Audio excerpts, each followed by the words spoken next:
It's the Michael Patrick Leahy Show, broadcasting live from downtown Nashville. Now, here's Michael Patrick Leahy. We welcome to our microphones here in studio our very good friend, all-star panelist, recovering journalist, public affairs specialist, all-around good guy, Clint Brewer. Welcome. Thanks, Mike. I'm a little worried about this segment. I got to be honest with you. Tell me why. You got this sort of preternatural smirk on your face before we got started. I don't know what's... You're grinning about something. I think you've been grinning for 48 straight hours maybe? Well, since November 5th, asterisk, because I was always apprehensive. Yeah. That something could go wrong. Sure. Because, it always can. Things go wrong. Yeah. But yeah, you're quite right.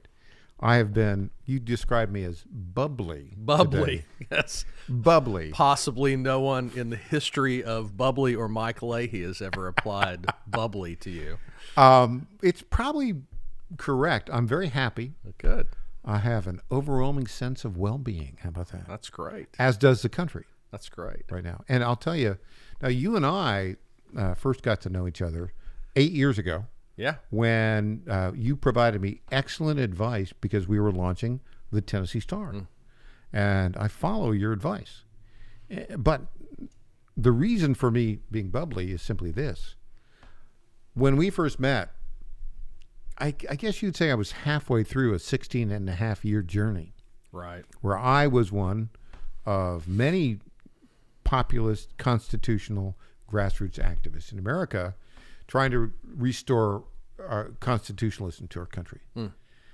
And it basically came to fruition, in my view, yesterday at noon. Yeah.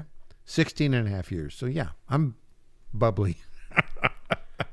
I'm going to say it was one of the more memorable inaugurations we've had for a variety of reasons. Well, tell us. Well, your I thought reaction the to it. speech was, and this isn't just fawning over the newly elected president. I thought the speech was possibly the best speech he's given.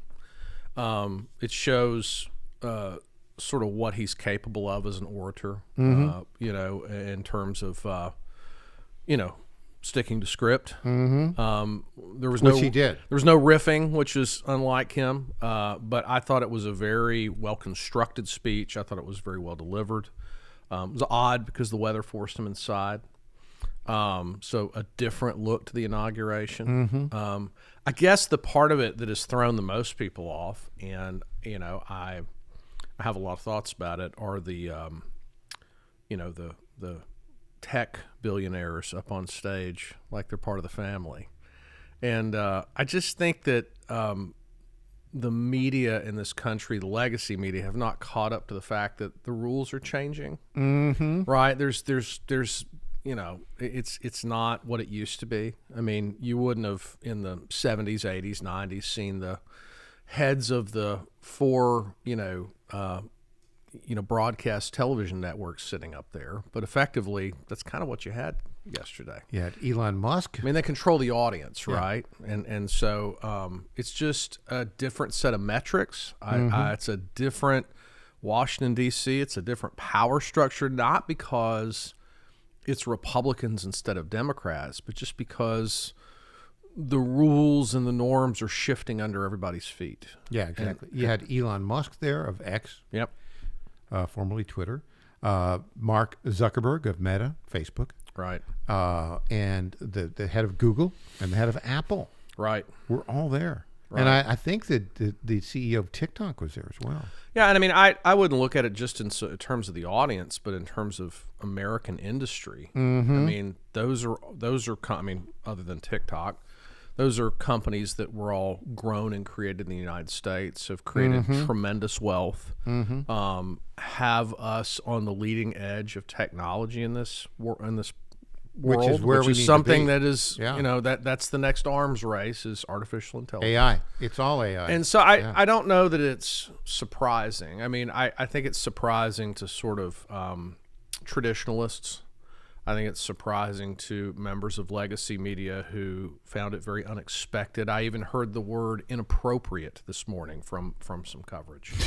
But, I just think that it's recognizing reality. There's just they're not coloring within the same lines that they always have. So it's been an interesting last 24 hours. I thought the speech, particularly, and I know you covered this in the last segment, but this vision of this rejuvenated vision of American exceptionalism, you know, and even expansionism, you know, we'll see how much of that can come to fruition, but it certainly is an interesting time.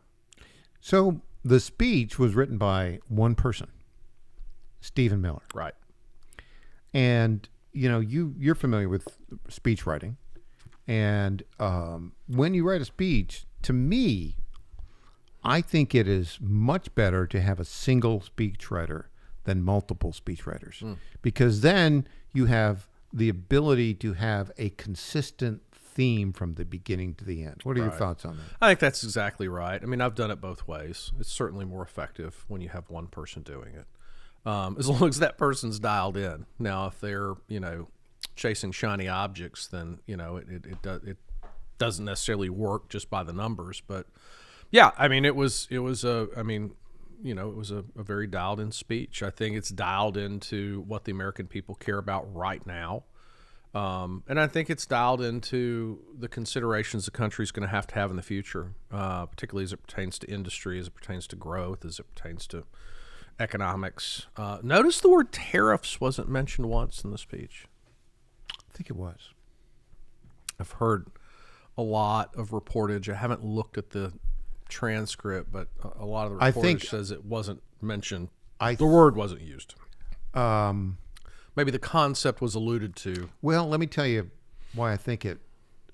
I may have been thinking of another talk he gave yesterday, but he mentioned that they're going to change back the names of the Gulf. Well, they're going to change a couple names. Yeah, I know. I did hear that. Yeah, they're going to change the Gulf of Mexico to the Gulf of America. Well, and then is it Mount Rushmore? No. Mount Denali. Is the highest peak in America is in Alaska. I never know what they're talking about when they're talking about Mount Denali. It's Mount McKinley. Isn't that an SUV that they? Yeah. You could drive your Denali. I mean, I think they got a lot of those in Franklin. But, yeah, they changed it to Denali during Obama or something. But it's Mount McKinley.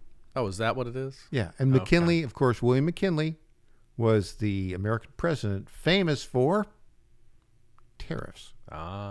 Remember, if you look at the chart. So you gotta really dig deep to find the tariffs reference. Is that what you're saying? I think it was there, but I could be mistaken. It doesn't really. I personally think that the tariff stuff is a lot of posturing. I think he's. I mean, I just think he's looking for leverage. We've talked about this on the show today. He's always and this is not a criticism. This is actually something that politicians could learn to do more of. They're looking for. He finds leverage. He uses his words to create separation, to create concern, to create doubt, to create need, and it helps in negotiations. Good point. He did, however, establish the External Revenue Service to get tariff revenue and other revenue from foreign countries. Right. I'm all in favor of that. You know, and I look at this famous chart that showed sources of American revenue. Really, 90% of our revenue until 1913 came from tariffs. And since then, it's all the income tax. You're talking about government revenue. Federal government, thank you. Yeah, federal government revenue. Not GDP. No, gotcha. not gross domestic product. But look, I'm all in favor of that. I think it'll be great. Well, he seems intent on right-sizing our relationships with Canada and Mexico. And Europe's the big question. Yeah, it really is a big question. When we come back, what's next? After 12 hours of nonstop activity yesterday, back with Clint Brewer after this.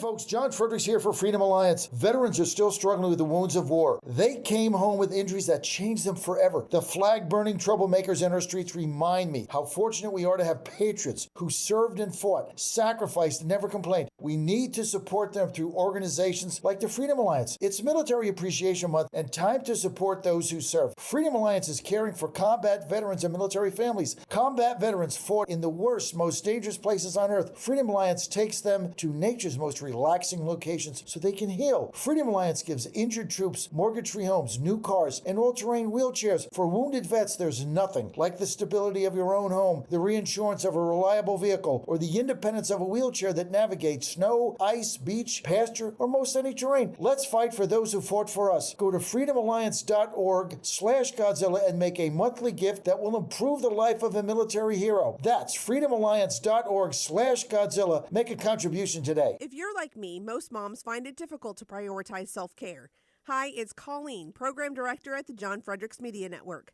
With the demands of programming 13 radio stations, it's easy to forget about the things I should do for myself daily. And that's why I started with our company's Women's Challenge with Native Path Collagen Peptides. It's affordable and convenient care in just one scoop a day. There are so many incredible health benefits like bone and joint support, metabolism booster, and hair, skin, and nail improvement. I like to take a moment each day to prioritize myself and indulge in the health-boosting benefits of Native Path Collagen Peptides. I love mixing it up with all the different smoothie recipes, too. Learn more about Native Path Collagen Peptides and read 7 important reasons why you should be taking collagen peptides at getnativepath.com/Godzilla. Prioritize your self-care with Native Path Collagen Peptides. Try it risk-free for as low as $21 today and get free shipping at getnativepath.com/Godzilla. Target.com. Target.com is an online e-commerce tire retailer. We are here to serve the American public with the best possible customer service, the best pricing, and we make it extremely easy. We have many name brands and a lot of low-cost tires. The price is right, and it's easy. You go online to Target.com, TIREGET.com, Target.com. You go there, you put your zip code in, all the inventory displays right in front of you. You can call in for help if you want to. We'll help you get the tire that you need. But we will take the tires you buy and at no extra charge deliver them to the dealer right by your house where they will be installed at the market price. It's easy. The best price, the best service. Great people to deal with.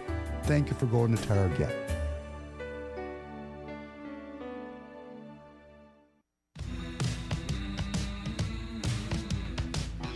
Welcome back to the Michael Patrick Leahy Show. Now, here's Michael Patrick Leahy. Welcome back. In studio, all-star panelist, recovering journalist, public affairs specialist, good friend, Clint Brewer. Clint, I have some breaking news. Okay. Yesterday, Donald Trump pardoned or commuted the sentence of everyone convicted of anything to do with J6. Mm-hmm.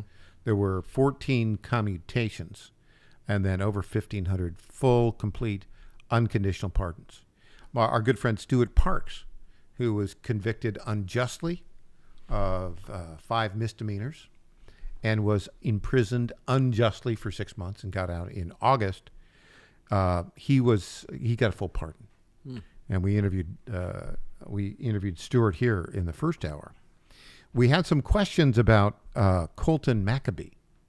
Colton Maccabee was a sheriff's deputy in Williamson County, and who was convicted of engaging in violent activity towards a police officer there, which was a setup. You know, we looked at the tape. He wasn't violent. He was trying to.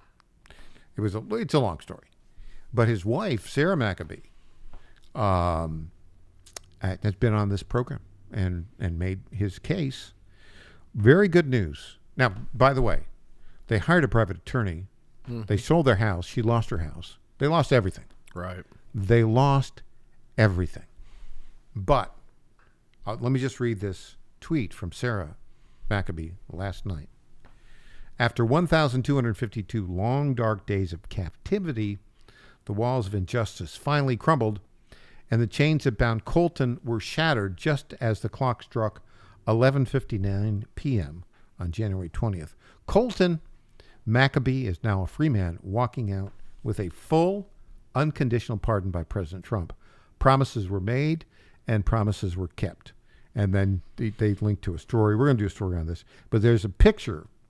You can see this picture right here of Colton coming out. Right. Yeah, and he's coming out in a very cold. I think they had him in Kansas. I think and it was very cold, inhospitable climate this time of year. Yeah, but he looks pretty happy. Yeah, so I would imagine. Welcome home, Colton. Congratulations on being a free man. Now, Donald Trump is he's a unique character in American history. Yeah, I mean, I guess the closest analog or comparison you could make is Reagan, simply because there was celebrity there before they went into politics. Mm-hmm. I mean, Donald Trump, Democratic Party strategist sort of trying to rationalize, well, this will all be over after this 4 years, right? And you read a piece or you heard something? I heard a piece on it, like a podcast on it.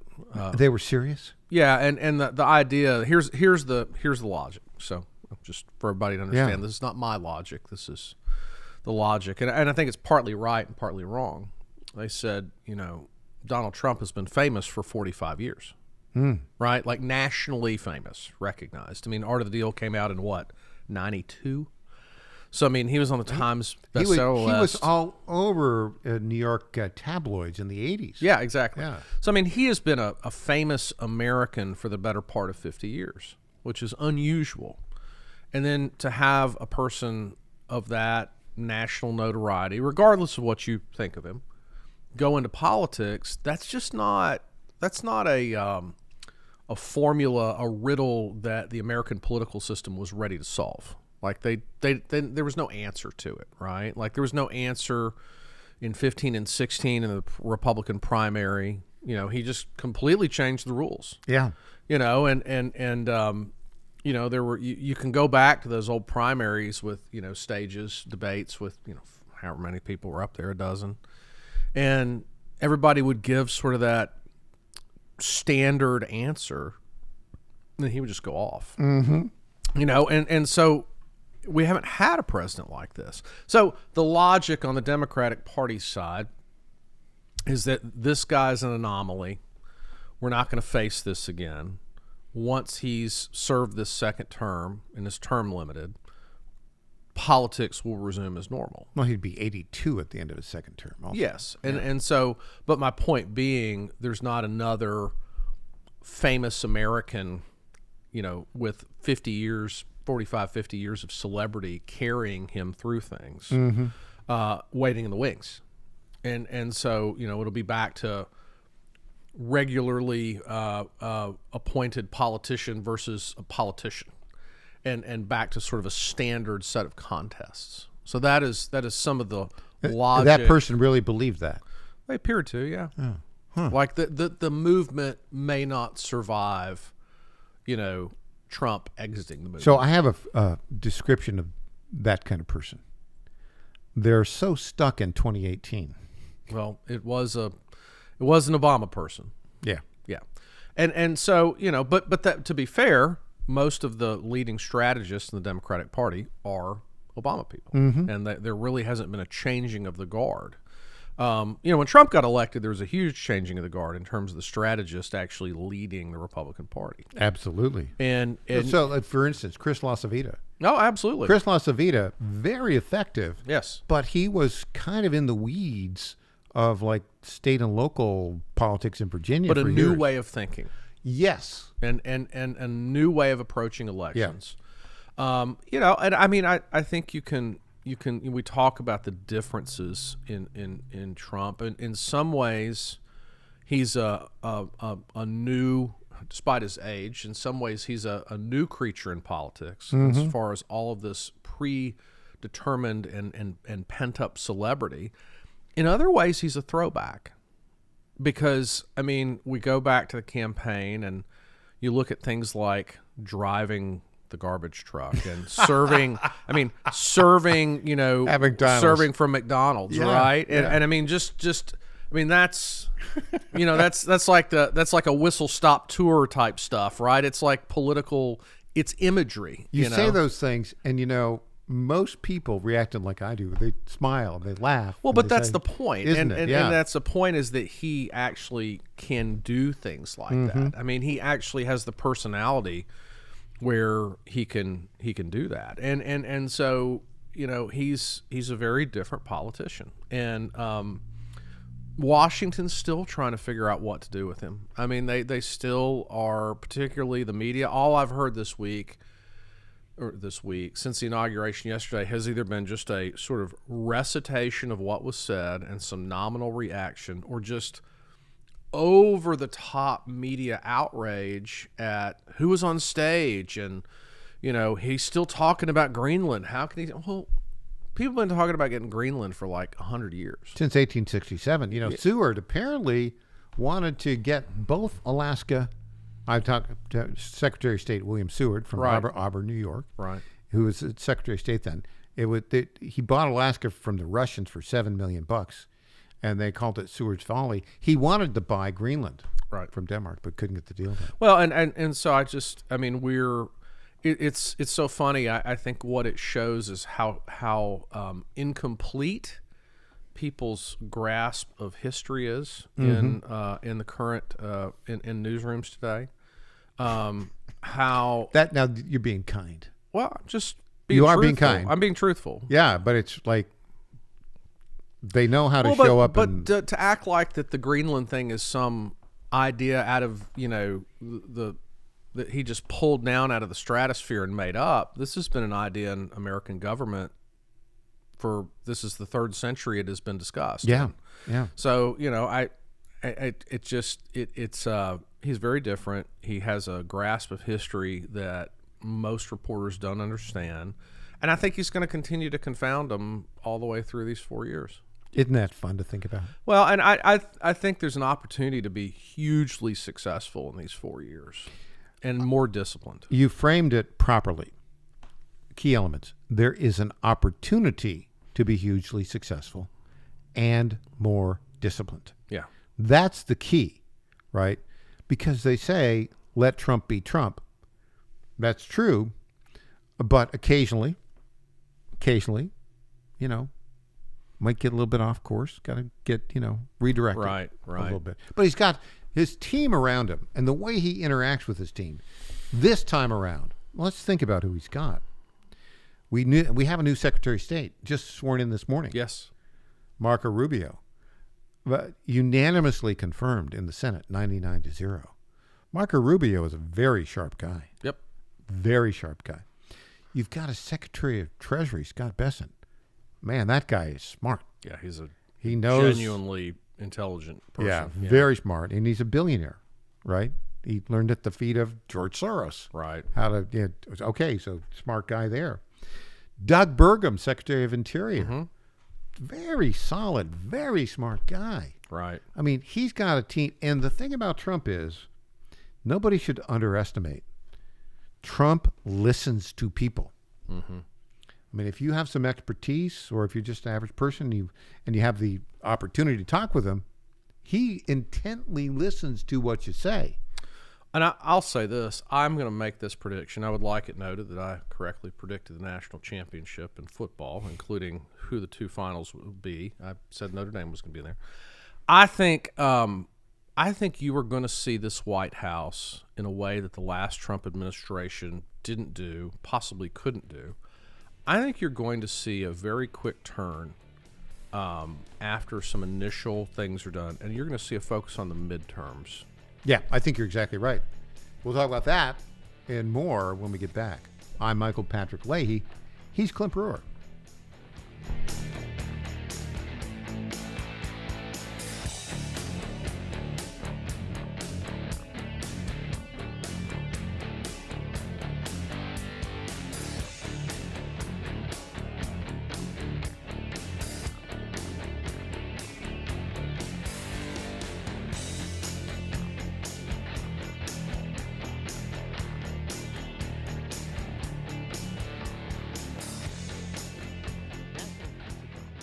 this special time to salute the Franklin men and women in uniform who've answered the call for our freedom. Let's give them the hero's welcome they deserve as they fought hard to restore peace around the world. American troops are our angels of protection, so stand up and salute them proudly. This message is courtesy of our good friends at Nashville Pizza Company, 2176 Hillsborough Road in Franklin.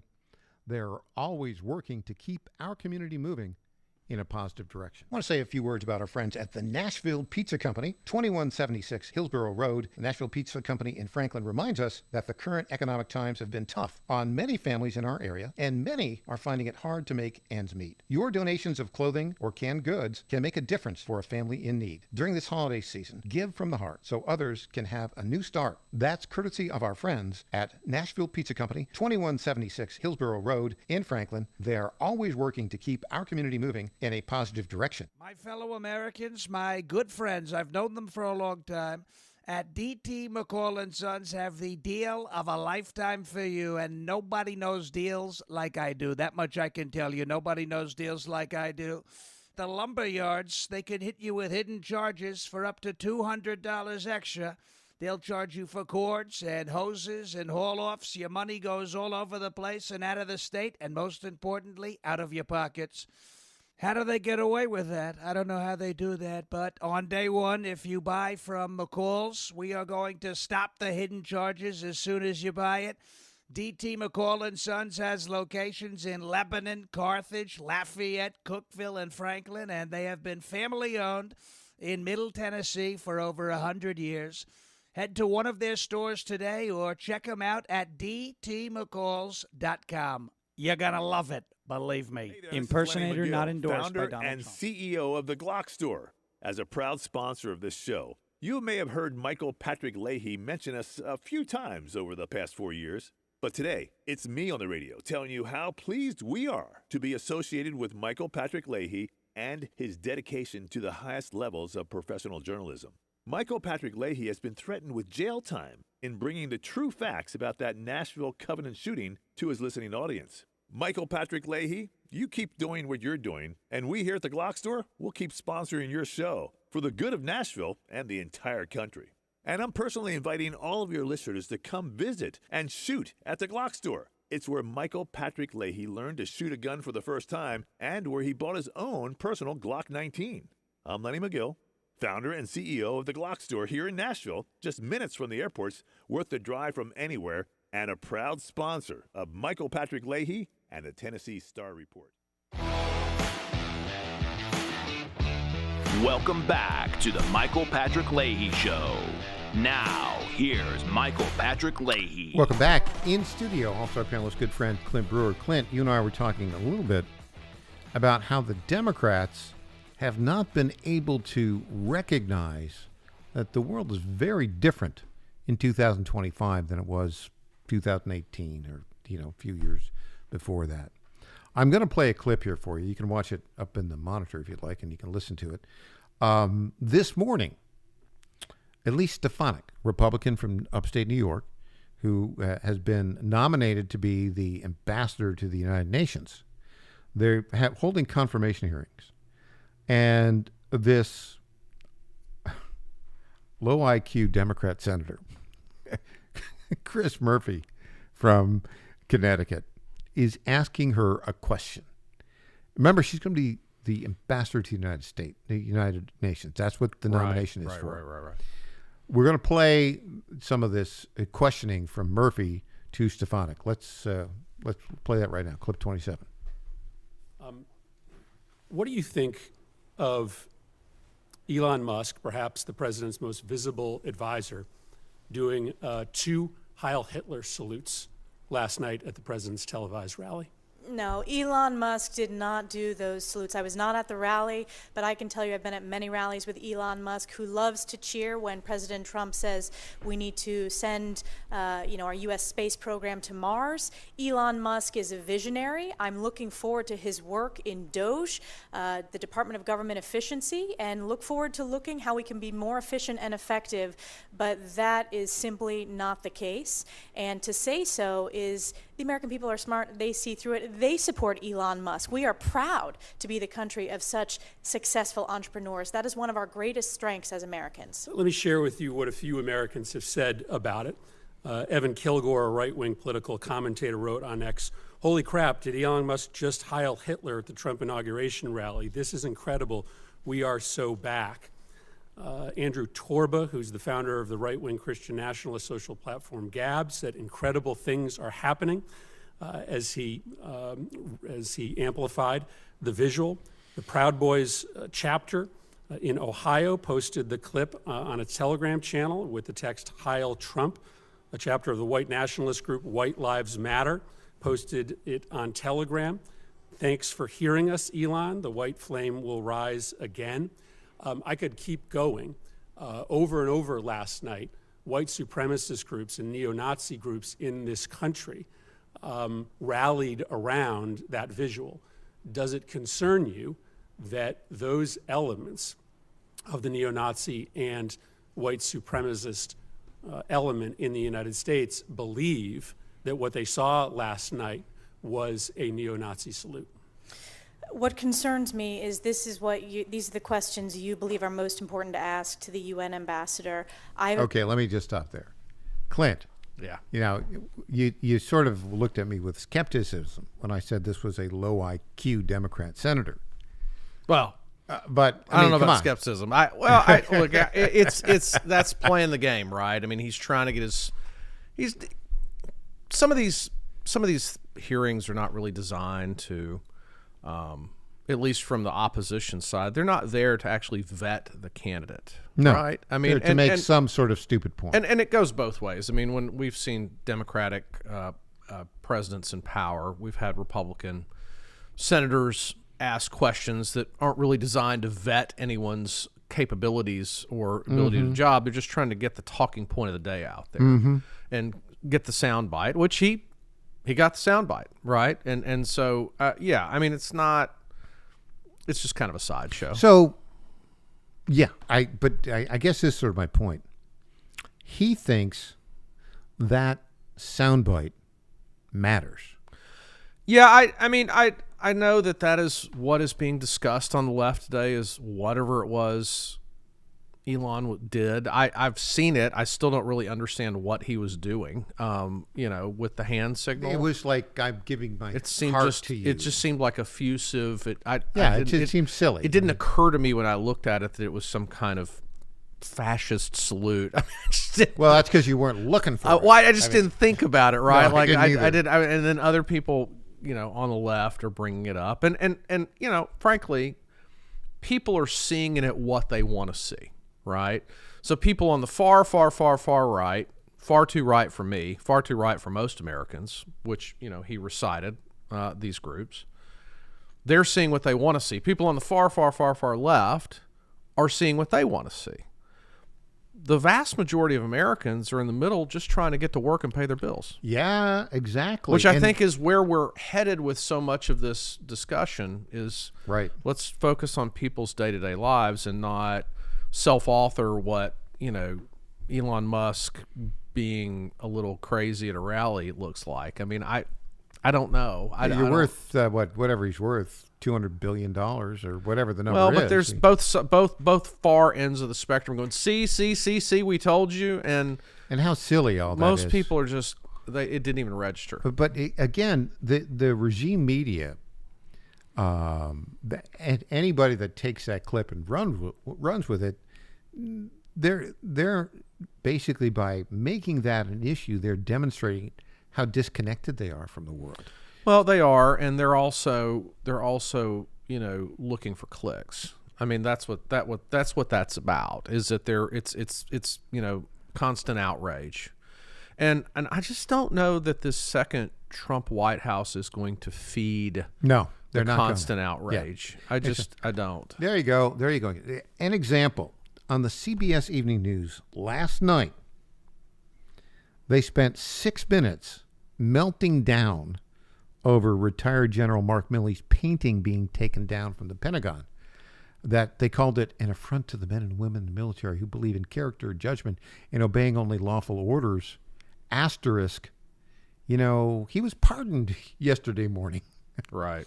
by Joe Biden. And there is a Supreme Court case from 1915, Burdick v. United States, in which the Supreme Court said, if you accept a presidential pardon, it implies an admission of guilt for something. Right.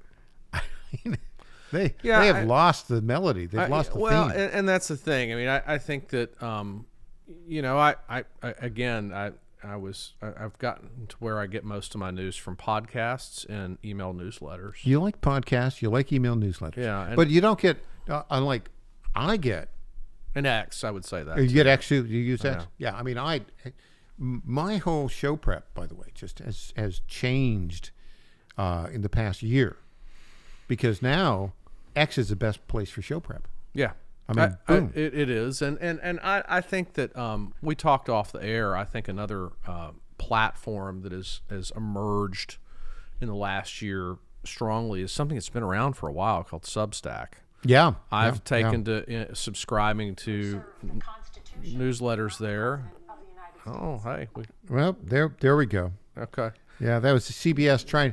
They heard you. They tried to play themselves on your show. CBS they heard us. It was an algorithm, and CBS said that Leahy is giving us a hard time again. Giving us the business. We got to jump in. But yeah, I mean, I think there's a decent. That I do not believe, and based on what we saw this last cycle, the influence of legacy media has waned so much, and there has been a rise clearly in the influence of individual influencers. I mean, when the biggest, and we've talked about it on the show before, in fact, I think some people gave us a hard time for discussing it on X, gave us a well, no duh moment, but I mean, like when the biggest, and this isn't a revelation, but it is a revelation in the context of how legacy media views the world. I mean, the biggest get for a media endorsement this last time around was Joe Rogan. Absolutely. So, I mean, that tells you how much the world has changed. And so when you've got, you look at the Harris campaign, I mean, hiring celebrities to play concerts at your rallies, and I just like... Hold on. Let's just take, $10 million and burn it. Well, so... You'd have better... I don't watch the Golden Globes. I don't watch award shows at all, but there was a comedian, and she was the new host of the Golden Globes, and she opened up by saying, wow, it's amazing to be here with all these wealthy, powerful people who can, do so much except tell Americans how to vote. And I mean, I mean, it's just like the old ways are going away, and gone. And it's not. I don't think that this election signifies it. I think they had already gone away. I think what you saw was the first new media landscape election being run. You said something very important, that you think that this Trump administration is really going to focus on the midterms. Could you elaborate on that? Well, I think you see a lot of, sort of early and strong partnership with both speakers. You're seeing these, appointees get through pretty quickly. Mike Johnson, you saw Trump essentially preserved his speakership. And it's a good way to put it. He preserved it. And so I think that I believe that the White House understands that part of the president's legacy is going to be holding serve at the midterms, and that he only gets 4 years. There's no subsequent 8-year term because of the way this is all shaken out. You got 4 years, so we can't go into lame duck mode after the midterms. Like the second 2 years, in order for it to truly be a successful White House, have to be very meaningful. And I guess, I mean, it's a little early. We're like on day 2 of a 4-year term. There are plenty ready to take up the torch, right? Yeah. In after Trump, J.D. Vance, very strong. I think that is Marco Rubio. Also, I mean, yeah, I agree. You'd think J.D. Vance would be, quote, not exactly the heir apparent, but vice presidents typically go. Well, he. I mean, I think that is, to me, the thing that's been written the least about and the question that's been asked the least, but I think it's actually the most important question is what will Vice President Vance's role be in this administration? And how is that role going to be created to create a legacy if that is the plan? And to position him to carry through with the Trump agenda, and is that going to happen?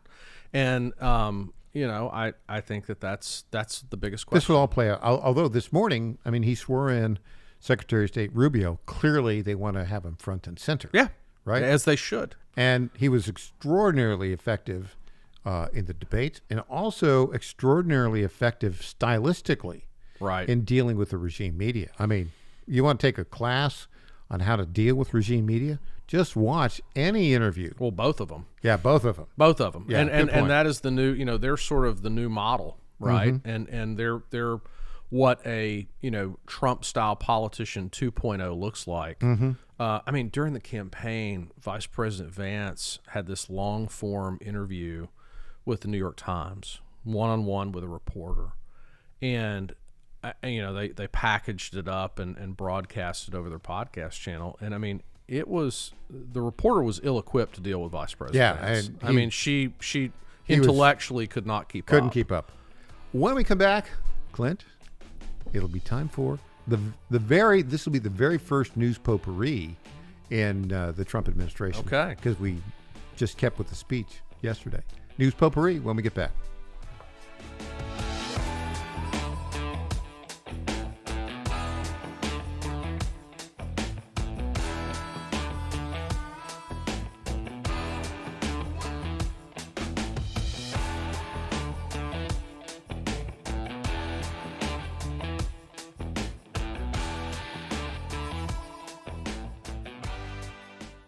Tom Carmichael, CEO of Soul Tea, a supplement to help you have a healthier heart and stronger cardiovascular system. At Soul Tea, we regularly get emails from our customers telling us how Soul Tea has helped them. Like this one from Kelly. Hello, I'm 58 years old and have had high cholesterol for years. I wanted to stay away from prescription drugs. My husband and I have been using Soul Tea for about 13 months. My results have been amazing. My cholesterol levels went from 291 to 129. I am so impressed with Soul Tea and want to thank you. Now, in my own case, my bad cholesterol dropped from 130 to 89, and that was 20 years ago. I'm 75 years old and I take 0 prescription drugs. To get a great deal on Soul Tea, please go to GodzillaHeart.com, and when you check out, use the code Godzilla to get our best deal, which is 50% off your first shipment and then 3 bottles for the price of 2 thereafter. You don't have to live with a broken heart. Do you suffer from Try declining Soul Tea bone and today. joint health? Hi, it's Tina with the John Fredericks Media Network. And when I heard about our company's Women's Challenge, I jumped on the opportunity to test this amazing supplement that's already restoring my bone density, soothing my joint pain, and helping me regain lost mobility. I've experienced so many benefits in such a short time with Native Path Collagen Peptides because they support my bones and joints, boost my metabolism, and unleash the most radiant skin and hair since my 20s. In just 2 weeks, my knee stiffness is gone, and I'm already hitting the gym more aggressively. And I get so many compliments on my glowy skin and shiny hair. Native Path Collagen Peptides are so easy to take. They're tasteless, odorless, and mix great with my morning coffee. Read thousands of 5-star reviews at getnativepath.com/Godzilla. Level up your self-care with Native Path Collagen Peptides. Try it risk-free for as low as $21 today. And get free shipping at getnativepath.com/Godzilla. In 2008, the amount of concentrated time people could spend on a task without becoming distracted was 12 seconds. 5 years later, it was only 8 seconds, 1 second less than a goldfish.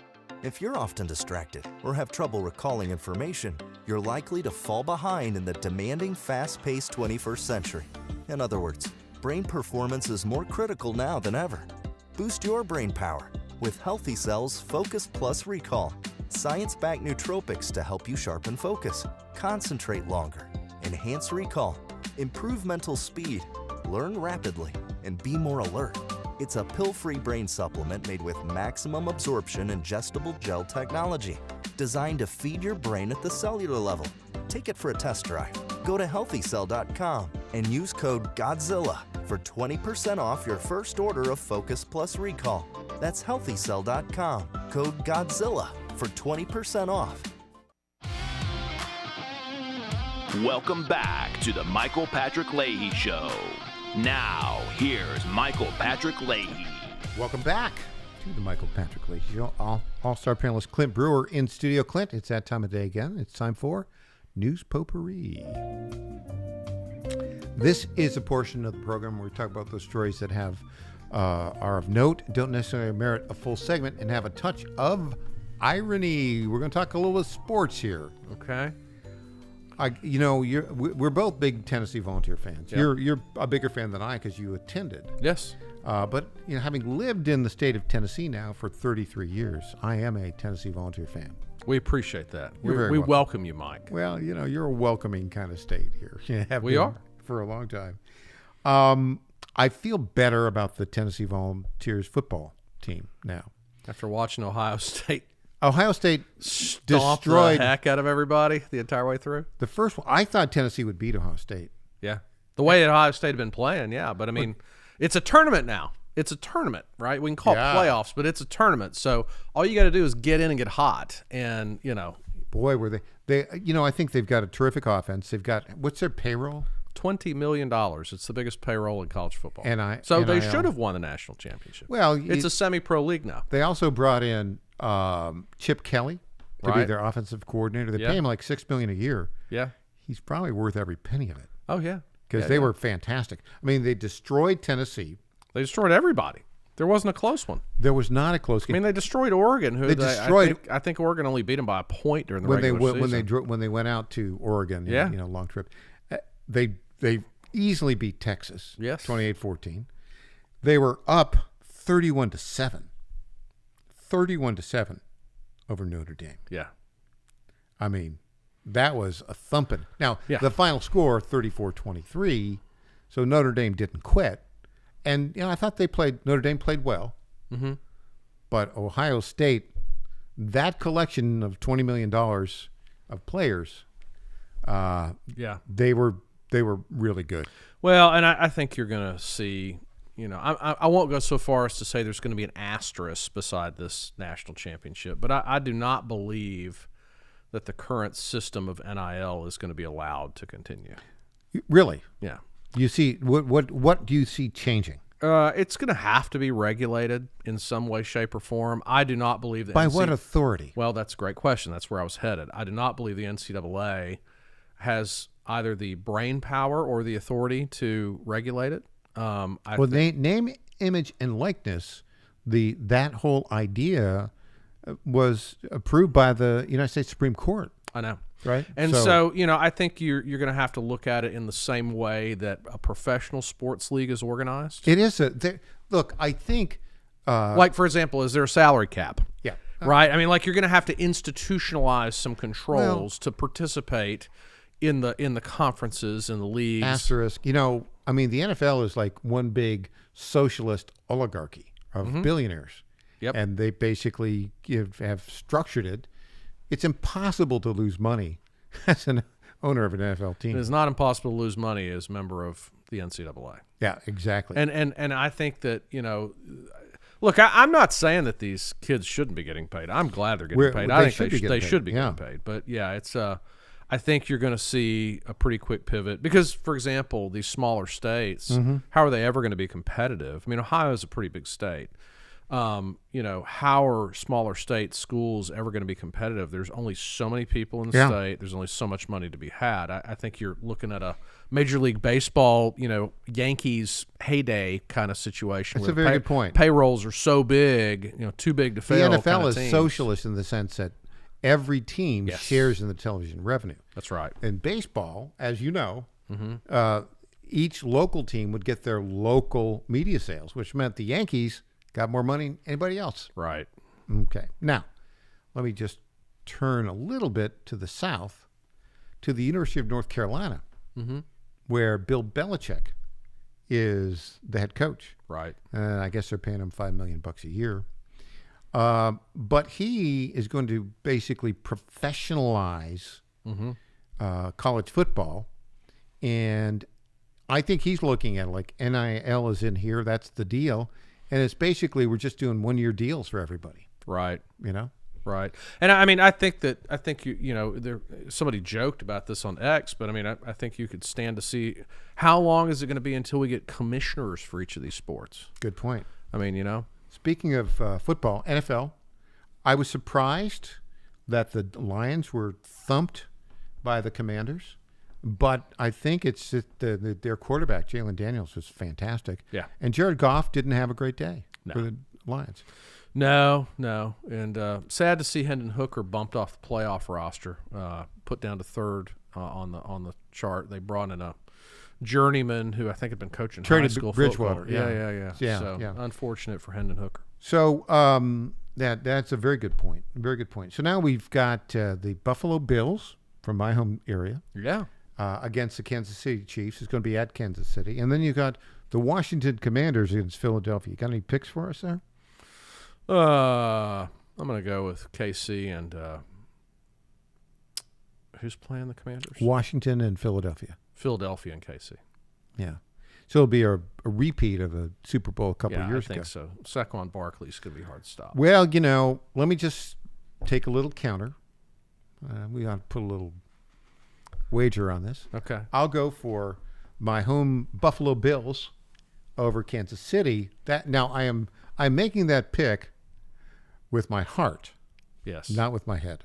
Yeah. Just to be clear. I mean, the Bills can beat them. I just don't think I don't think they will. Nobody ever beats the Chiefs. Well, that's what I'm saying. At their home. I mean, I just think we're in the province of, you know, San Francisco dynasty, you know, Patriots dynasty, Steelers, I mean, Cowboys. But I'm going to be rooting for Buffalo. The Chiefs have reached that next level where they're the prohibitive favorite until proven otherwise. My brothers and my sister are much more Buffalo Bills fans than I am.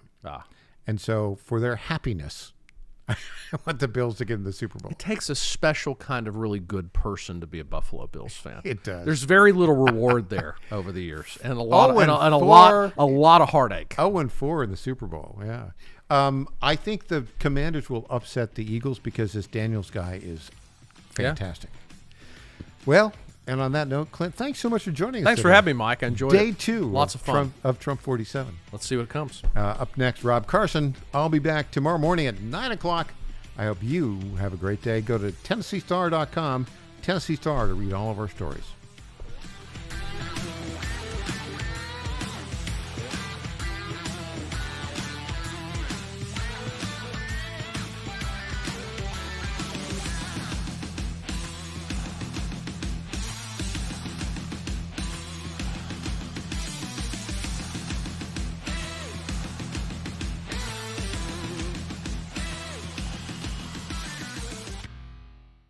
I'm Governor Bill Lee, and I want to talk to you about an important education bill in Tennessee. Everyone knows that education has the power to change the trajectory of a child's life forever.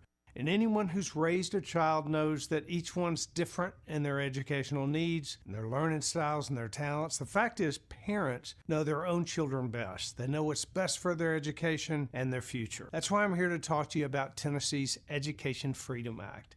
It empowers parents across our state to use their tax dollars to choose the school that allows their child to thrive, regardless of zip code or income, all while making significant investments in Tennessee's public education. If you want to learn how you can help make the Education Freedom Act a reality in Tennessee, go to educationfreedomact.com and write or call your state representatives. It's educationfreedomact.com. This ad is The paid Chief for by Team Job reminds Creators listeners Network. here that more and more veterans will be returning home over the next few years, and many are local. These heroes have elite military training and valuable professional skills, but they also need jobs too. That's why the Chief Team is encouraging all local businesses. Let's make it the year we hire smart and hire veterans. That's from the Chief Team, where they say service isn't just a courtesy, it's a commitment. For more information, call 931-444-3572. That's 931-444-3572 for the Chief Team in Clarksville. The Black preaching tradition is deeply connected to gospel music. PBS presents a new series hosted by Henry Louis Gates Jr., Gospel. Our singers preach and our preachers sing. Gospel is a prayer. It is our heart's cry to God in lyrics and song. You feel it deep down in soul. Gospel. Streaming now on the PBS app.